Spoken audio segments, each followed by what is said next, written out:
Within the last 6 months, we have seen the transformation from Dean Ambrose into Jon Moxley, and it's been quite the journey. Despite not following the usual wrestling trend and calling himself Gene Mambrose so fans would be aware who he was, Jon reverted to his pre-WWE Moxley name and has managed to light a fire under his career. He's smashing it in AEW, New Japan, the Indies, everybody wants a piece of him, and he's quite rightfully lapping it up. The only people not pleased about this are WWE. An electric podcast with Chris Jericho and just seeming so much more switched on has made Moxley a born-again star, whereas Vince McMahon's operation is still in a state of flux. It's quite the story. This is while they'll be on the hunt to squash any talk about the former world champion, and just hope this settles down sooner rather than later. I'm Simon from What Culture. This is 10 things WWE wants you to forget about Jon Moxley. Number 10, he's everywhere. WWE isn't going anywhere. Let's not pretend otherwise. It's so recognizable these days, non-fans refer to wrestling in general using those 3 letters, and that's by design. Vinnie Mac wanted to be Disney, and within the confines of this industry, he's the closest thing to it. It's not the be-all and end-all, though. This is why as soon as Jon Moxley was out the door, he took advantage of everything. He broke social media with a well-timed tweet confirming his name change, wowed fans with a surprise appearance at AEW's Double or Nothing, and then went to New Japan to win the US Championship. He went out to grab headlines to remind people who in the hell he was, and he did it with all the power he could. That can't be understated. Within weeks, Moxley felt more exciting and relevant than he ever had done, which would have brought new eyes to other companies. People will soon stop searching for Dean Ambrose and start searching for Jon Moxley, and that's exactly what WWE doesn't want. Just opens up the door to the competition. It's one of the more remarkable exits in recent years and proof that if you plan it right, you can use it to reach a whole new level. Number 9, the Moxley character was reborn on the WWE Network. The WWE Network Chronicles special on Dean Ambrose is brilliant. If you haven't seen it, plan it in, and make sure you keep a close eye on what's going on. How WWE weren't able to capitalize on it properly, I don't know, but maybe that's a different story and a different list. Ambrose was pissed off and angry that he'd been taken out the ring for so long, and a story about a life-threatening complication will have your heart in your throat. Everything here was so authentic, there was a real shot to turn Dean into a proper star. And that did happen. It just happened away from WWE. Try as he may, Ambrose just couldn't break free of the turmoil he believed he was stuck in behind the scenes, and after going through such hardship, it became too much. He was bitter, angry, and fed up of never being given his due, and having to act like he was pleased Roman Reigns was struck down with leukemia was the final straw, which isn't all that surprising. To think he didn't use this to fool what Jon Moxley would become seems misjudged, because it's all there ready for you to see. The fact he returned and was forced to wear a gas mask also sums this up. WWE could have done so much more. Number 8, the Moxley Vignettes were filmed when he was still a WWE guy. While Twitter would paint a different picture, WWE superstars aren't prisoners. You do still have time off, and when you do, you can do whatever you want. Well, within reason. You can't go wrestle for New Japan, but anything that doesn't conflict with your WWE interest is fair game. Jon Moxley knew this and used such time to bring his new character to life. So during his last few weeks within the company, Moxley filmed the videos that would signal his rebirth, and even turned down a WWE extension to do them. Vince McMahon had asked him to be part of the European tour, but he had other ideas, one of them being these clips. Moxley handled it perfectly as well, dropping them almost as soon as his contract had finished, and 3 simple letters made everyone explode. Who knew MOX had such power? If nothing else, it quickly underlined the fact that Jon leaving was not a work. He was done, and he had other serious plans. Just kind of funny those plans were well underway, as he was still signed to WWE. Number 7, he can be funny. Now that sounds weird, but it ties into how WWE saw Dean Ambrose as compared to what he could actually do. Quite clearly labelled a comedy goofy guy by Vince McMahon, the biggest revelation after Moxley had left the company was that at one point he was desperate to remove the word pooper scooper from a promo because he knew how quickly the boss would jump on it.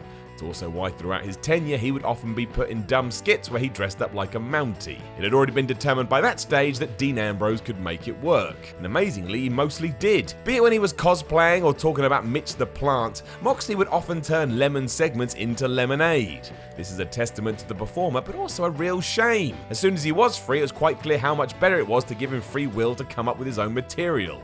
Then it was both funny and not pain-inducing at the same time. That doesn't mean he didn't have some real success with WWE, because he did, but a lot of that was also balanced out by decisions that were more of an uphill battle than out-the-gate smashes. Be it random promos or the odd line here or there, Moxley proved time and time again that he had some range. That, for some reason, just became the death knell for him. Before long, he was getting injections into his ass, and I don't think anybody could have turned that around. Number 6, he can bounce off others beyond Rollins and Reigns. When Moxley kicked Shota Umuno's ass at New Japan's Dominion, I don't think anyone expected a photo like this. It came after John had picked his opponent's lifeless corpse up after their match and dragged him backstage before cutting a pretty damn entertaining promo about it all.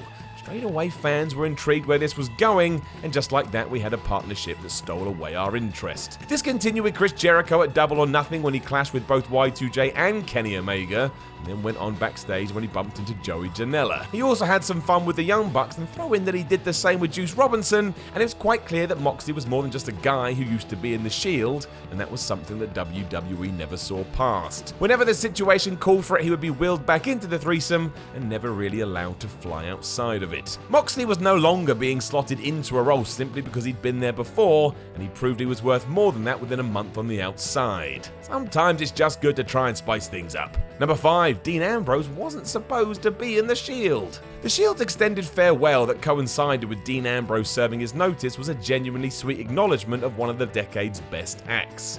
WWE couldn't have done anything else. The rise and fall of the group did everything that good pro wrestling is meant to, including increasing TV ratings, putting butts in seats, selling merchandise, getting fans to care, and it turned all three into superstars. Don't forget that before the fallout, it was because of this trio that Roman Reigns was cheered like a hero. We did like him. When Ambrose was first being figured into main roster plans, however, the original idea was to pitch him against Mick Foley. It all started out on Twitter, which was rare at the time, and it seemed like we were going to have one last great feud with the hardcore legend and a would-be future star. Did pick up some pretty decent interest. Ambrose was mad at Foley for raising the bar too high with his exploits over the years, and was ready to right such a wrong by kicking his ass. For whatever reason, this was all nixed, but who knows what could have happened if it had gone ahead. Dean may still have been picked for the Shield, but it seems unlikely. In hindsight then, it was of huge benefit that this did implode. I doubt the other way would have had the same lasting effect. Number 4, everything from that Stone Cold podcast. This was all very weird, so much so that when Steve Austin returned to the airways recently, he mentioned that he had reached out to the now Jon Moxley to make sure they had no bad blood. All is well, you'll be pleased to know, and the two are gonna have another chat in the future. When they first met though, it was a mess and neither man came from it in particularly good shape. Austin seemed stubborn and annoyed throughout, mostly as he felt Ambrose was too laid back despite the fact he was the WWE champion. There was also an idea that Dean didn't want any of this, neither to be the man or be on the podcast. Awkward is the best word, and it likely did some damage when it was finished. After hearing Moxley on Talk Is Jericho, it just seems like he was uncomfortable doing anything during his tenure for fear of what it could mean. He didn't want to stick his neck out in case he got chopped off, so instead he sat back and stayed quiet. Given this was a vehicle to get Ambrose over mind, it did not work, and unlike many of the Texas Rattlesnakes interviews, it's one that doesn't need repeat viewing, unless you want to feel like the ground is ready to eat you up, just so you stop cringing. Number 3, everything from that Jericho podcast. Following on from that, I don't think WWE would want you remembering anything Jon Moxley said when he sat down with Chris Jericho in 2019. Many were quick to compare this to the CM Punk Colt Cabana podcast, but really it was anything but. While Punk had criticisms about how WWE worked as a business and took care of its performers, Moxley was more pissed off with creative and how he was used. That is vastly different. There were definitely shared frustrations, but whereas Punk felt forced to leave something he once loved, Moxley was just desperate for some freedom so he could run amok again. And that's what happened. If anything, to avoid getting fired on his wedding day or court cases, Moxley learned from the voice of the voiceless and just shut up until he could leave. John also didn't straight up insult his colleagues. The situations aren't the same, and I'm not saying one is right and one was wrong. If nothing else, both were fascinating to listen to, but that's why WWE won't be fans of either of them. It's a compelling look into a company that could probably have 45,000 books written about them, and you'd still want some more. Number 2, he's done business in exactly the right way. No one ever leaves WWE on good terms, it seems. Steve Austin and Vince McMahon fell out, as did Hulk Hogan. The Rock had contract issues as soon as he started to become a Hollywood superstar. Mick Foley has been on again, off again for years, and the likes of Jesse Ventura have always been at loggerheads with the company. Then there's the already mentioned Punk, and there's Neville. we could go on and on. When it comes to Dean Ambrose though, no one can claim he didn't do things in the right way, even if Seth Rollins thinks he took his ball and went home. He didn't. Took his ball and he went to the competition. Knowing that he was going to be transforming into Jon Moxley as early as January 2019, he planned his exit in the most professional way possible in order to not be one of these guys. He didn't ask for a farewell or a tribute and was even willing to have a match with Nia Jax if that's what WWE wanted him to do on the way out. None of it mattered to him, so whatever he could do to make his life easier is what he was going to do.